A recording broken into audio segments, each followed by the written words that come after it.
France Inter. Il est 5h12 dans les Chroniques Littorales ce matin, une mission scientifique en plein milieu de l'Atlantique. Bonjour José-Emmanuel Lamarque. Bonjour Mathilde Munoz. Une mission de l'IFREMER. L'IFREMER, l'Institut français de recherche pour l'exploitation de la mer, a lancé une nouvelle campagne, Bicose 3, qui va durer 47 jours en mer. Avec nous ce matin, Marianne Cambon, chercheuse en microbiologie et chef de la mission Bicose 3. Marianne Cambon, vous êtes partie le 20 octobre dernier des Canaries. Quelle est cette nouvelle campagne ? Alors, Bicose 3, c'est une campagne qui regroupe plusieurs thématiques, à la fois de la géologie, géochimie et beaucoup de biologie et de microbiologie. Nous allons nous attacher à étudier les grands fonds marins. Nous allons étudier en fait le fonctionnement naturel des écosystèmes des grands fonds marins, précisément le long de la dorsale médio-atlantique. C'est la grande chaîne de montagnes qui ouvre l'océan Atlantique et qui sépare les États-Unis de l'Europe, à peu près, et de l'Afrique.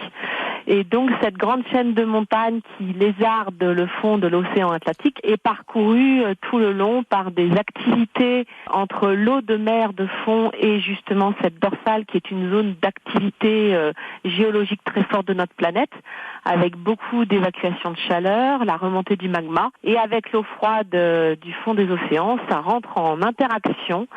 Et ça crée ce qu'on appelle les cheminées hydrothermales, d'une sorte de geyser, mais au fond des mers, où nous allons étudier comment la vie est possible dans les grands fonds marins, sans lumière, sous la pression, et près des cheminées hydrothermales. Vous allez jusqu'à quelle profondeur ? Les sources hydrothermales sont effectivement un petit peu des volcans sous-marins, sont situés entre 3500 mètres, les premiers 4100 mètres, et on finira sur des un peu moins profonds, quand même pas loin de 2000 mètres. Vous allez plonger avec le fameux Nautile ? Oui, tout à fait. Donc on va plonger avec le Nautile, un scientifique à bord qui dirige les opérations et les prélèvements, et un pilote et un copilote qui permettent de mettre en œuvre ce sous-marin et de se déplacer, de faire des prélèvements et des mesures, et évidemment de magnifiques vidéos. Le Nautile peut plonger jusqu'à quelle profondeur, Marianne Cambon ? Alors le Nautile aujourd'hui il plonge jusqu'à 6000 mètres en fait. Vous allez cartographier la biodiversité de cette dorsale sur 800 km pour comprendre les liens des sites hydrothermaux, mais aussi vous allez tenter d'élucider les mystères des jeunes crevettes des abysses. Ah oui, tout à fait. Un des grands mystères que nous avons aujourd'hui en biologie,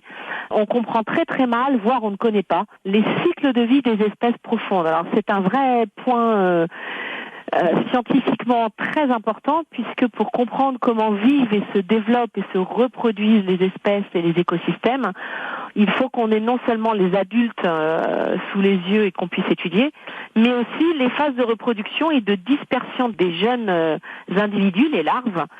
Donc on sait aujourd'hui que ce sont manifestement les larves qui peuvent se déplacer dans les grands fonds marins, probablement grâce au courant de fond. Et là, nous sommes en train de rechercher, grâce à des pompes à larves qui sont déployées par le bateau, pourquoi pas, on va essayer de trouver des larves de jeunes crevettes pour essayer de comprendre où elles vont, dans quelles conditions elles vivent, comment elles se dispersent. Et tout ça est très important pour comprendre comment peuvent se développer et résister les écosystèmes des grands fonds. Et vous avez embarqué à bord du Pourquoi pas. Alors ce n'est pas le Pourquoi pas du commandant Charcot, mais c'est le navire de la flotte océanographique française. Tout à fait, donc petit clin d'œil à Monsieur Charcot, effectivement. Et donc le Pourquoi pas, c'est le navire amiral, c'est-à-dire le plus grand de la flotte océanographique française. Marianne Cambon, à quelle date rentrerez-vous ? Donc en fait, cette fois-ci, on va rentrer en allant vers les Antilles. On sera sur la Guadeloupe, normalement, le 4 et 5 décembre 2023. On peut dire que le commandant Charcot n'avait pas tort en disant « pourquoi pas ». C'est exactement ça, pourquoi pas. Et c'est pour ça que ça s'appelle Bicose aussi, c'était un clin d'œil. Merci Marianne Cambon, le site internet de l'IFREMER, ifremer.fr. À demain Mathilde Munoz. À demain José-Emmanuel Lamarque.